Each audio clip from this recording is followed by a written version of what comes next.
జీవి mall festival తీన్ మార్ పండుగలన్నీ జీవి mall తోనే.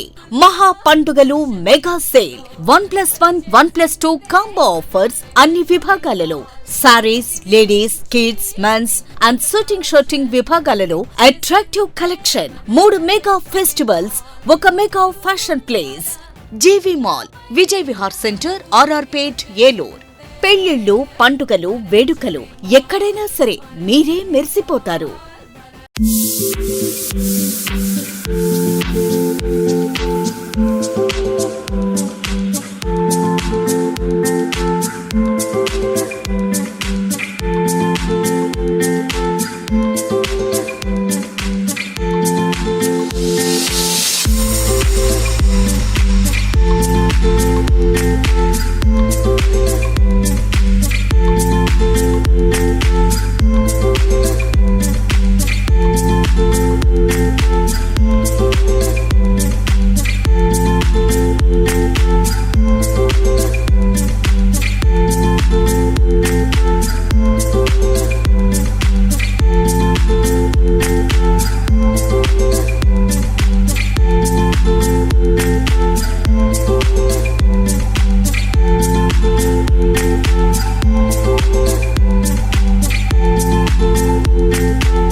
మరి ఈరోజు ఏదైతే 2024 ఎలక్షన్లో విజయ దుందుభి మోగించి మీరందరూ కూడా తెలుగుదేశం, జనసేన, బీజేపీకి అధికారం అప్పచెప్పిన ఆత్మీయ సమావేశానికి ముఖ్య అతిథులుగా వచ్చిన రెడ్డి అప్పలనాయుడు గారికి, అలాగే రాఘవ చౌదరి గారికి, అలాగే బీజేపీ నాయకులు నాగన్ శివ గారికి, మా టౌన్ అధ్యక్షులు పెద్దిపోయిన ప్రసాద్ గారు, అలాగే ఎంఆర్డి బలరాం గారు, అలాగే నాగుల్ మీరా గారు, ఉప్పాల్ జగదీష్ బాబు గారు, అలాగే దాస ఆంజనేయులు గారు, అలాగే మా క్లస్టర్ ఇన్ఛార్జీలు, అలాగే జనసేన క్లస్టర్ ఇన్ఛార్జీలు, అలాగే బీజేపీ నాయకులు, అలాగే ఈ సమావేశానికి విచ్చేసిన వీర మహిళలు, తెలుగుదేశం పార్టీ నాయకులు, జనసేన నాయకులు, కార్యకర్తలు, అలాగే బీజేపీ నాయకులు, కార్యకర్తలు అందరికీ కూడా ధన్యవాదాలు, నమస్కారాలు తెలియపరుస్తున్నాను. ముందుగా అంటే నా గురించి కూడా మీకు చెప్పవలసిన అవసరం ఉంది, కొంచెం చెప్పుకుంటూ వస్తాం 3 పార్ట్ల కింద. అందరూ కూడా వినండి వాళ్ళు, ఎందుకంటే ఇది ఆత్మీయ సమావేశం కాబట్టి నా తర్వాత అందరూ భోజనాలు చేసి ఇంటికి వెళ్ళిపోవచ్చు.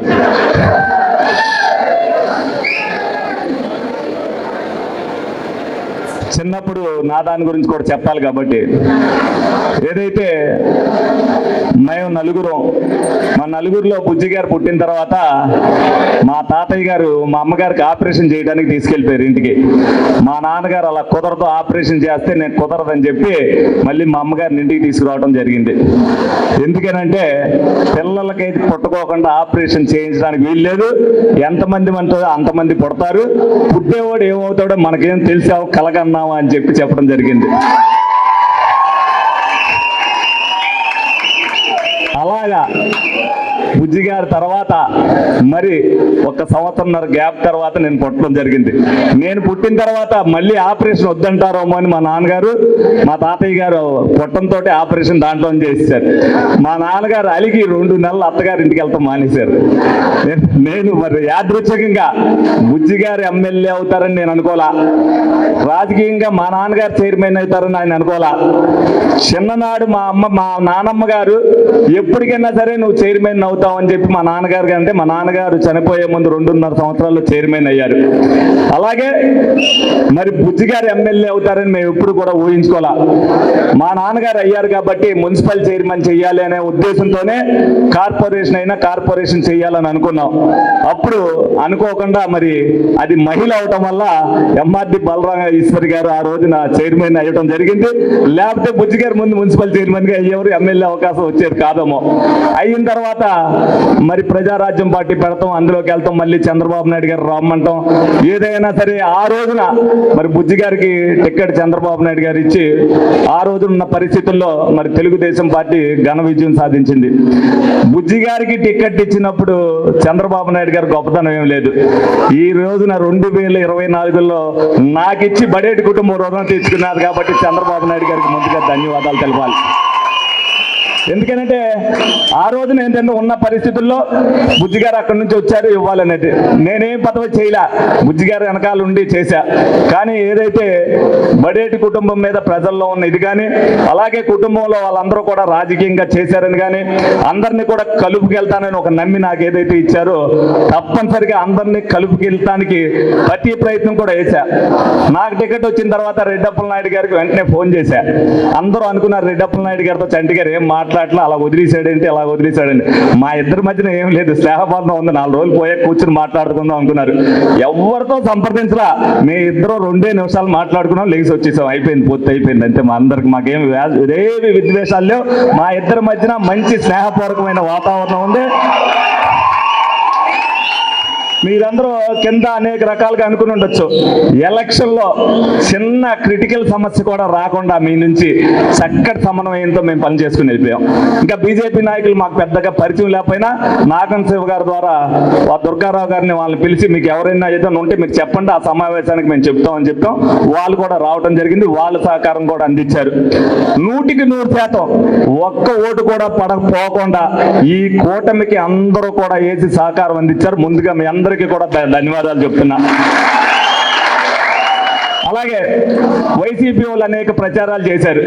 ఏమని చేశారంటే చంటి గారు సరిపోడు, చంటి గారు ఏమి చేయలేడు, చంటోడు అంటే పాలు తాగుతాడు అనుకున్నాడు. చిన్నప్పుడు తాగిన ఉగ్గుపాలు కూడా కక్కిచ్చేటట్టుగా ఎలక్షన్ చేసి చూపిస్తా ఉంటాను.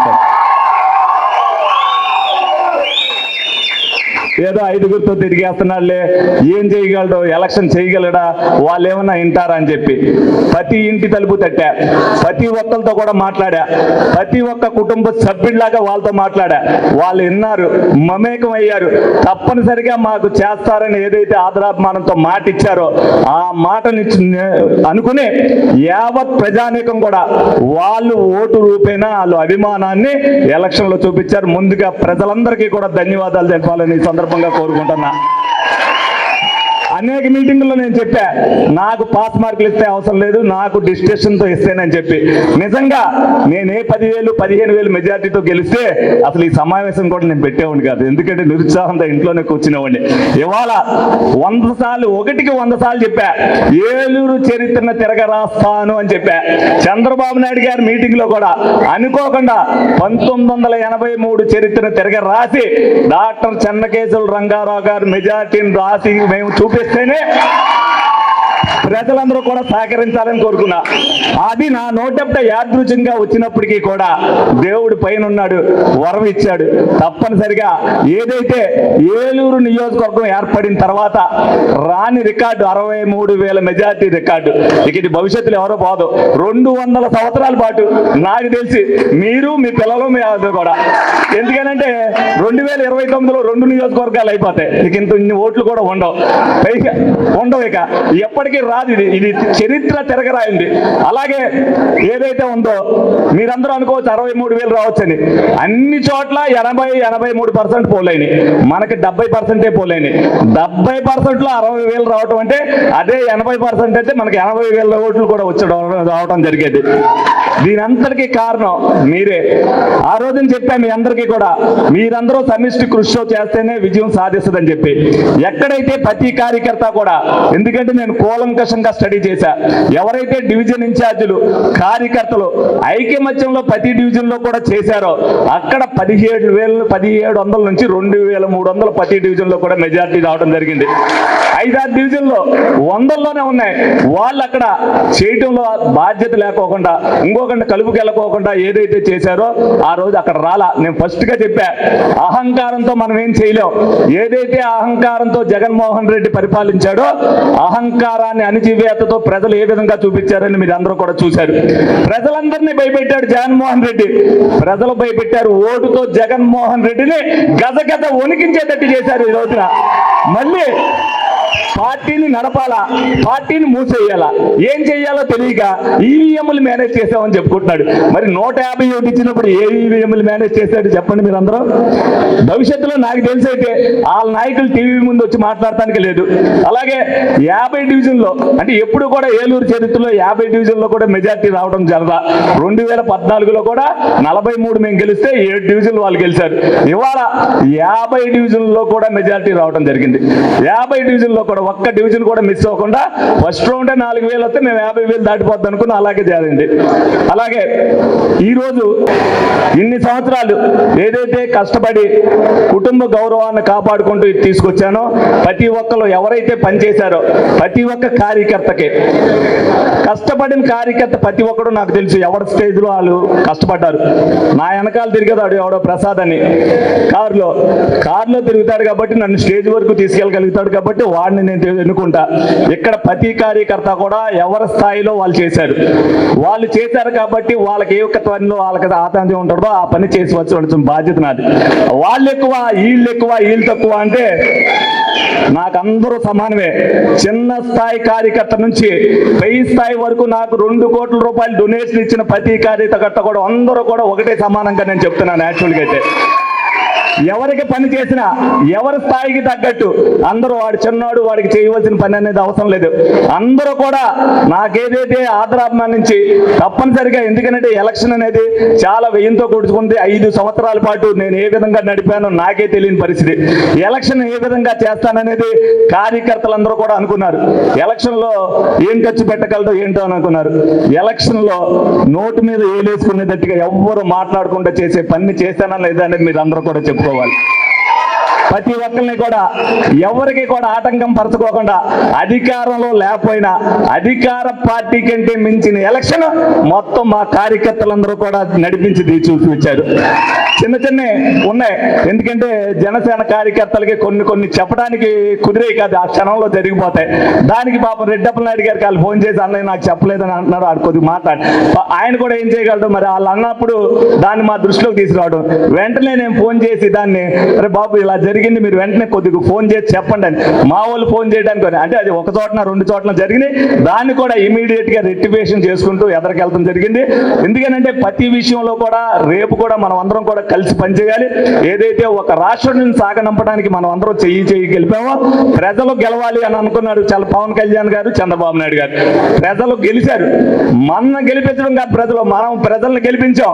ప్రజలు వాళ్ళ స్వేచ్ఛాయుతమైన వాతావరణంలో అందరూ కూడా మాట్లాడుకునేటట్టు కానీ భయపడుకోకుండా ప్రతి ఒక్కరు కూడా ఏ విధంగా చేశారు చేయగలరు అనేది కూడా మనం నిరూపించి చూపించగలిగాం.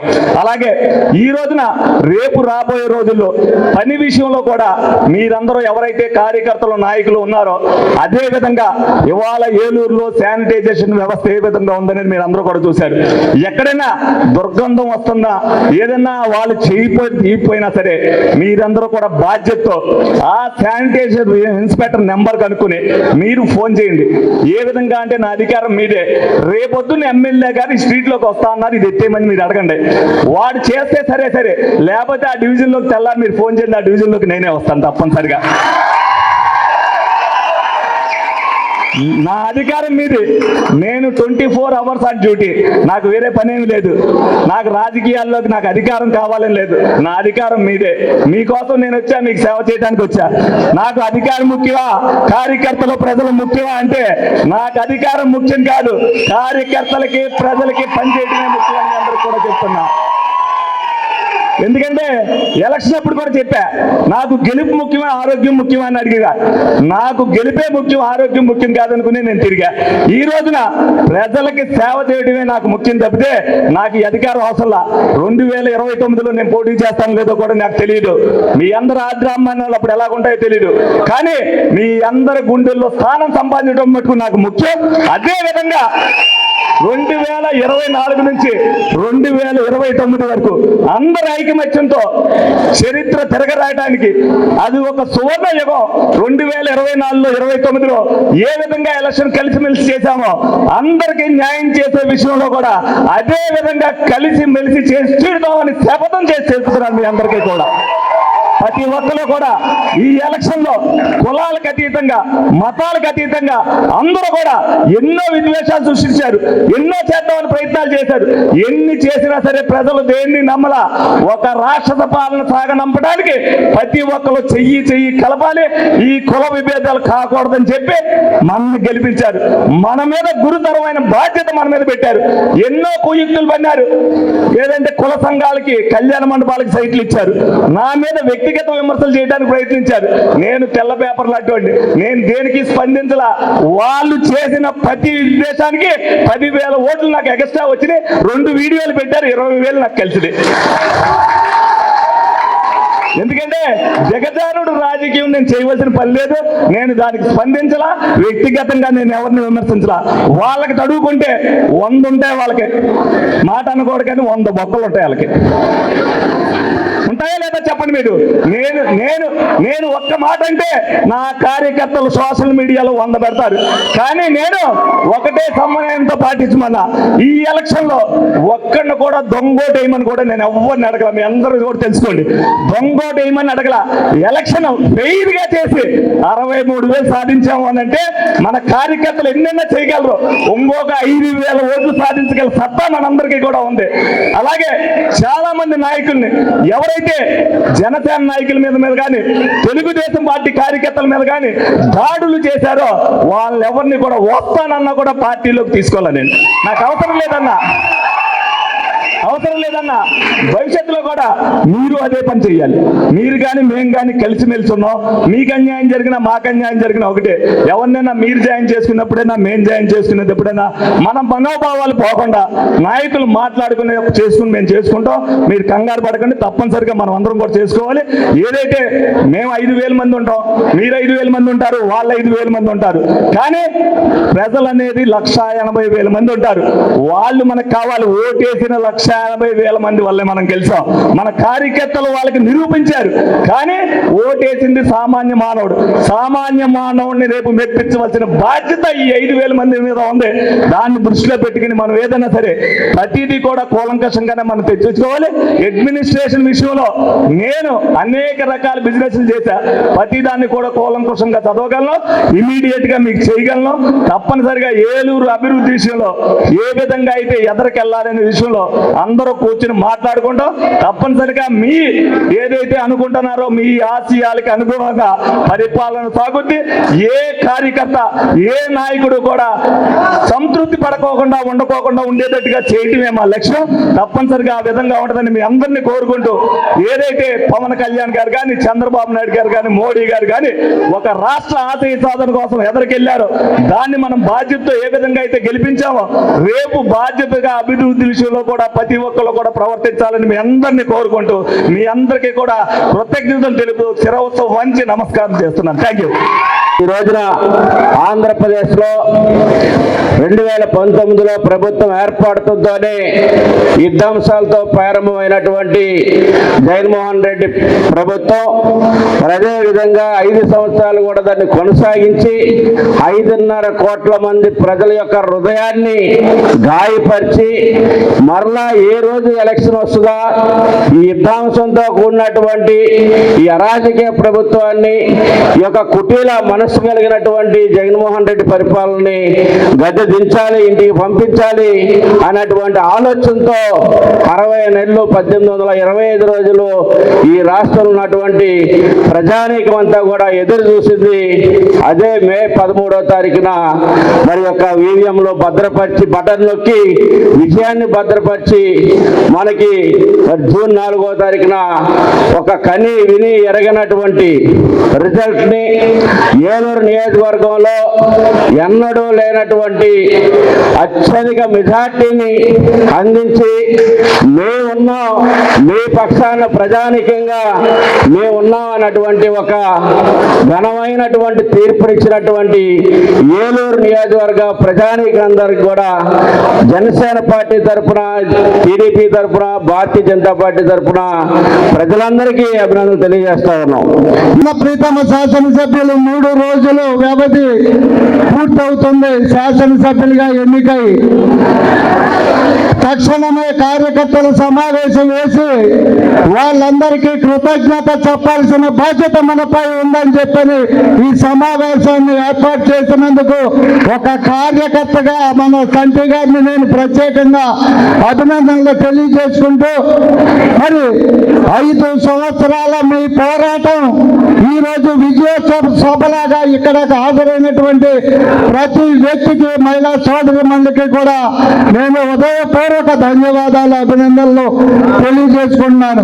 మరి ఏదైతే మనం ఈ యొక్క పార్టీ అధికారంలోకి రావాలని తన వంతు, తన ప్రాంతంలో, తన వార్డులో, తన ప్రదేశంలో ఏ రకంగా అయితే మనం కృషి చేశామో ఆ కృషి యొక్క ప్రతిఫలం ఈ రోజు చరిత్ర తిరగరాసి 63,000 మెజార్టీని సాధించిన ఘనత మీ అందరికీ దక్కుతుందని చెప్పి నేను సభాపూర్వకంగా తెలియజేసుకుంటున్నాను. ఈ రోజున పండగ వాతావరణం. జనరల్గా సంక్రాంతి అనేది మనకి పెద్ద పండగ. ఆ పెద్ద పండగని 3 రోజులు 4 రోజులు చేసుకుంటాం. కానీ ఇప్పటికి 4 రోజులు అయ్యింది మనం పండగ మొదలెట్టి 4వ తారీఖున. అయినప్పటికీ ఇంకా ఈ పండగ వాతావరణం మనలో తగ్గర. ఇంకా బహుశా ఇంకో 15 రోజులు 20 రోజులు ఉండదేమో. ఎందుకంటే నిన్న తండ్రి గారి ఇంటికాడ ఇంతకంటే ఎక్కువ పండగ వాతావరణం ఉంది. ఆయన్ని చూడాలంటేనే కష్టమైన పరిస్థితి. ఏదైనప్పటికీ కూడా ఈ కోటమి అఖండ విజయాన్ని సాధించింది. మన సంటి గారిని అఖండ విజయంతో అనుకున్న దానికన్నా ఎక్కువ మెజార్టీ 63,000 ఓట్ల మెజార్టీతో నెగ్గించిన కార్యకర్తలకు, నాయకులకు వారందరూ కూడా పాదాభివందనాలు తెలియపరుస్తూ మరి ఈ రోజున మన సంటి గారు ఎమ్మెల్యేగా మీ అందరి ఆశీస్సులతో మరి అసెంబ్లీలో అడుగు పెట్టడానికి మీరు ఇచ్చిన ప్రోత్సాహ బలం మీ అందరికీ ఆయన మీకు తోడుగా ఉంటూ మీకు వాగ్దానం చేసిన పనులన్నీ కూడా నెరవేర్చడానికి మీకు మీ అండదండలతోటి ఆయన అసెంబ్లీలో అడుగుపెట్టి మన రాష్ట్ర ముఖ్యమంత్రి చంద్రబాబు నాయుడు గారి ఆధ్వర్యంలో మరి అందరినీ కూడా నెగ్గించి కష్టపడి మరి కస్టమ్ ఇన్ఛార్జీలు కానీ, బూత్ ఇన్ఛార్జీలు కానీ, యూనిట్ ఇన్ఛార్జీలు కానీ, మరి అలా కుటుంబ సాధికార సభ్యులు కానీ, నాయకులు కానీ, మహిళలు కానీ, జనసేన సభ్యులు కానీ, జనసేన నాయకులు కానీ, బీజేపీ నాయకులు కానీ, బీజేపీ కార్యకర్తలు కానీ, తెలుగుదేశం కుటుంబ సభ్యులు కానీ అందరూ కూడా మరి పేరు పేరున హృదయపూర్వక నమస్కారాలు తెలియపడుతూ ఎక్కువ సమయం సందర్భం కాదు కాబట్టి ఈ విజయోత్సవానికి మీ అందరికీ పాదాభివందనాలు చేస్తూ గత 20 సంవత్సరాలుగా దంత సమస్యలతో పాటు దవడ మరియు ముఖ సంబంధ సమస్యలకు చక్కని చికిత్సలు అందిస్తున్న శ్రీ రామకృష్ణ దంత వైద్యశాల, నరసింహారావుపేట, ఏలూరు. ఎమర్జెన్సీస్ లో వాడే ఆక్సిజన్ కాన్సంట్రేటర్లతో పాటు air purify, UV light steriliser, ULV fogger వంటి పరికరాల ద్వారా పరిశుభ్రమైన వాతావరణంలో చికిత్స అందించబడుచున్నది. ఆర్వీజీ ద్వారా అతి తక్కువ రేడియేషన్ ఉపయోగించి దంత వ్యాధి నిర్ధారణ మరియు రూట్ కెనాల్ వైద్యం చేయబడుచున్నది. డెంటల్ లేజర్ ద్వారా కుట్లు లేకుండా సర్జరీలు, ఇంప్లాంట్స్ కిట్స్ ద్వారా పళ్ళు లేని వారికి ఫిక్స్డ్ దంతాలు, రూట్ కెనాల్ చికిత్సలకు ఎండో మోటార్ వంటి ఆధునిక పరికరాలు కలిగిన నమ్మకమైన డెంటల్ క్లినిక్. అత్యంత ప్రామాణికమైన ఆటోక్లావింగ్ పద్ధతిలో శుభ్రపరిచిన ఇన్స్ట్రుమెంట్స్ వాడడం మా ప్రత్యేకత. దంత సమస్యలకు చికిత్సతో పాటు విరిగిన దవడ మరియు ముఖ ఎముకలకు చికిత్స, ఎత్తు మరియు వంకర దవడలకు కాస్మెటిక్ సర్జరీ, యాక్సిలోఫేషియల్ వంటి చికిత్సలకు చిరునామా శ్రీ రామకృష్ణ దంత వైద్యశాల, వేములపల్లి రెసిడెన్సీ అపార్ట్మెంట్, నరసింహారావుపేట, ఏలూరు.